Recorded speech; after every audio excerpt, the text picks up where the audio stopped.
तो question number 1 देखते हैं हम लोग। The shearing stress in a solid shaft is not to exceed by 40 newton per mm square when the torque transmitted is 20,000 newton metre and you have to find the diameter of the shaft। तो इस question में जो जो चीज़ें दी हुई हैं उसको note down करते हैं। टाउ मैक्स हमें दिया हुआ है, जो मैक्सिमम शियर स्ट्रेस है that is 40 newton per mm square.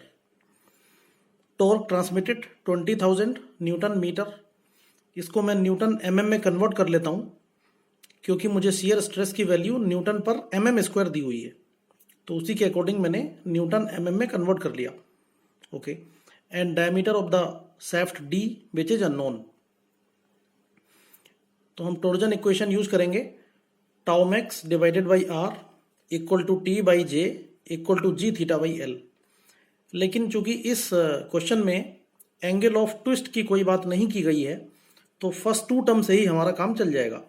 तो tau max divided by R equal to T by J, सारी वैल्यू पुट करते हैं। टाउ मैक्स 40, आर को पुट किया d by 2, torque 20,000 10 to the power 3 और j which is polar moment of inertia pi d to the power 4 divided by 32। तो directly diameter of the shaft will comes out to be 136.2 mm। तो ये सीधा सा question था। हम second question को देखते हैं। A solid steel shaft has to transmit 75 kilowatt at 200 rpm। मतलब shaft कितना पावर ट्रांसमिट कर रही है ये दिया हुआ है, और कितने rpm पे मूव कर रही है ये भी दिया हुआ है।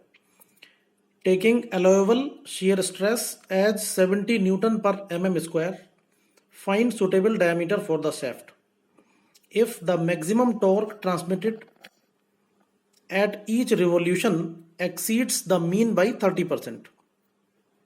तो जो लास्ट सेंटेंस में लिखा हुआ है the maximum torque exceed the mean by 30%, इसका मतलब क्या है? एक्चुअली जब हम पावर का एक्सप्रेशन यूज करते हैं P equal to 2 pi NT by 60, तो यहाँ पे जो टॉर्क होता है वो टॉर्क की एवरेज या मीन वैल्यू होती है। बेसिकली जब शाफ्ट रिवॉल्व करती है तो due to vibration torque fluctuate करता है, तो हम पावर जो फाइंड आउट करते हैं वो टॉर्क की मीन वैल्यू पे फाइंड आउट करते हैं। तो इस एक्सप्रेशन को जब हम यूज करेंगे और जो टॉर्क की वैल्यू फाइंड आउट करेंगे that will be the mean torque और you can say average torque. तो मैं सारी वैल्यूज जब यहाँ पुट करूंगा, P 75 किलोवाट, मैंने उसे वॉट में कन्वर्ट किया 75 10 टू द पावर 3, RPM दिया हुआ है 200 और मैक्सिमम शियर स्ट्रेस दिया हुआ है 70 Newton per mm square. Okay, तो पावर का एक्सप्रेशन यूज किया सबसे पहले और यहाँ से T फाइंड आउट किया। यहाँ से जो T मिलेगा that will be mean torque और this will comes out to be 3580.98 newton metre. 10 to the power 3 से मल्टीप्लाई करके इसको न्यूटन mm में कन्वर्ट कर लिया। अब क्वेश्चन में दिया हुआ है कि the maximum torque is 30% more then mean torque. तो मैक्सिमम टॉर्क फाइंड आउट करने के लिए मीन टॉर्क में मैं 1.3 से मल्टीप्लाई कर दूंगा because it is 30% more than the mean torque. तो it will comes out to be 4655274 newton mm। अब अगेन मैं टॉर्जन इक्वेशन लिखने जा रहा हूं, tau max divided by R equal to T max upon J. अब बस ध्यान यहाँ पे ये देना है कि जो टी मैक्स की वैल्यू पुट करेंगे आप वो 1.3 से मल्टीप्लाई करने के बाद जो फाइंड आउट किया है वो वाली वैल्यू यहाँ पुट की जाएगी। तो जब इन दोनों को सॉल्व करेंगे you will get d equal to 69.57 mm which is the required diameter. तो बस एक पॉइंट यहाँ पे नोट करने वाला ये है इस क्वेश्चन में कि P equal to 2 pi NT by 60 में जो टॉर्क होता है that will be mean torque. Power वाले एक्सप्रेशन में मीन टॉर्क होता है और जो टॉर्जन इक्वेशन में हम टॉर्क यूज करते हैं tau upon R equal to T upon J, यहाँ पे टॉर्क होता है maximum torque. So this is all about question number 2। Third question देख लेते हैं हम लोग, ये थोड़ा अच्छा क्वेश्चन है। We have to determine the diameter of a solid shaft which will transmit 300 kilowatt power at 250 rpm। and the maximum shear stress induced should not exceed 30 Newton per mm square. Again, this is the maximum value of shear stress, okay? And the twist should not be more than 1 degree in a shaft length of 2 meter. Take G equal to 1 into 10 to the power 5 Newton per mm square. तो जो चीज़ें यहाँ पे दी हुई हैं मैं note down करता हूँ. P दिया हुआ है 300 किलोवाट, वॉट में कन्वर्ट किया, 10 टू द पावर 3 से मल्टीप्लाई किया. RPM दिया हुआ है, शीयर स्ट्रेस की मैक्सिमम वैल्यू दी हुई है, और थीटा यहाँ दिया हुआ है 1 डिग्री.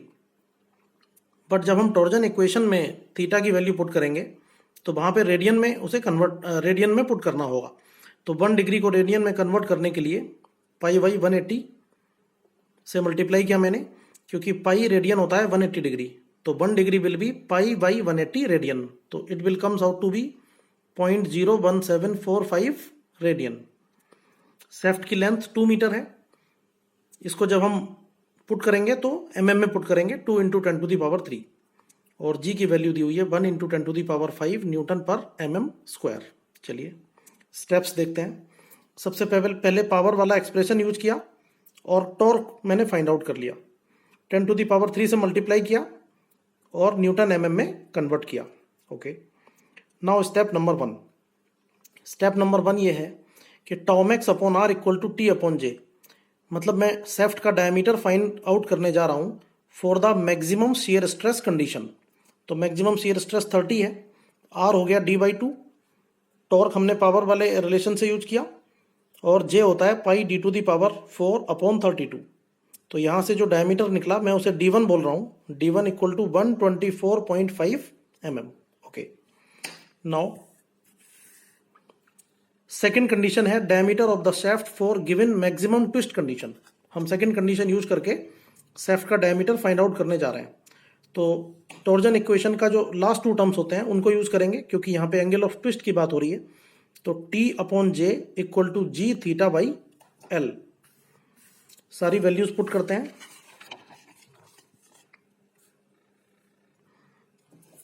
टॉर्क पुट किया 11459.1 10 टू दी पावर 3.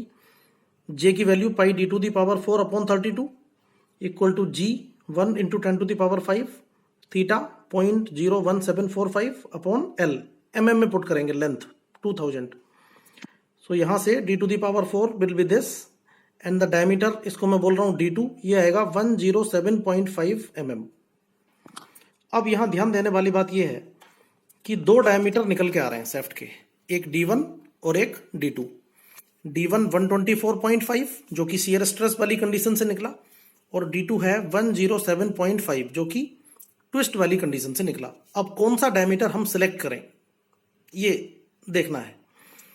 तो मैं अगर 124.5 सिलेक्ट करता हूं जो बड़ा वाला डायमीटर है, क्योंकि शेफ्ट का डायमीटर तो एक ही होगा, तो बड़ा डायमीटर सिलेक्ट करने पे मेरा शियर स्ट्रेस वाली कंडीशन सेटिस्फाई होगी.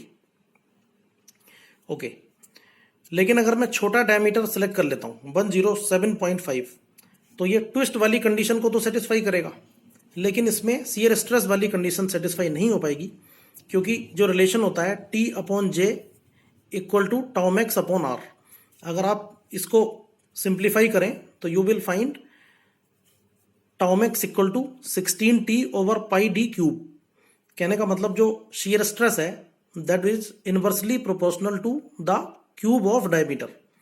यानी कि डायमीटर जितना कम होगा शियर स्ट्रेस की वैल्यू उतनी बढ़ती जाएगी.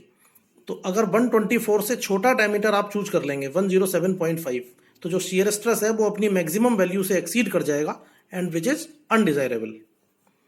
ओके, और अगर हम छोटा डायमीटर चूज कर लेते हैं, सॉरी छोटा तो कर ही नहीं सकते 107.5, अगर हम बड़ा डायमीटर चूज कर लेते हैं 124, तो ये शियर स्ट्रेस को तो सेटिस्फाई करेगा, लेकिन जो थीटा की वैल्यू है, अगेन जब आप इक्वेशन को देखेंगे, इसको सोल्व करके देखिएगा, T upon J equal to G theta by L. तो थीटा हो गया TL divided by G J, और जे को पुट करिए pi D to the power 4 upon 32. तो आप देखेंगे theta is inversely proportional to D to the power 4. कहने का मतलब थीटा जैसे जैसे बढ़ेगा, सॉरी डायमीटर जैसे जैसे बढ़ेगा थीटा कम होता जाएगा. तो अगर मैं 124 वाला डायमीटर चूज कर रहा हूं तो थीटा 1 रेडियन जो यहाँ कंडीशन दी हुई है उससे कम हो जाएगा। तो थीटा का कम होना कोई अनडिजायरेबल कंडीशन चीज नहीं है, that is favourable to us. तो हम चूज करेंगे जो बड़ा वाला डायमीटर है 124.5, क्योंकि ये दोनों कंडीशन को सेटिस्फाई कर रहा है। सो this is all about question number 3।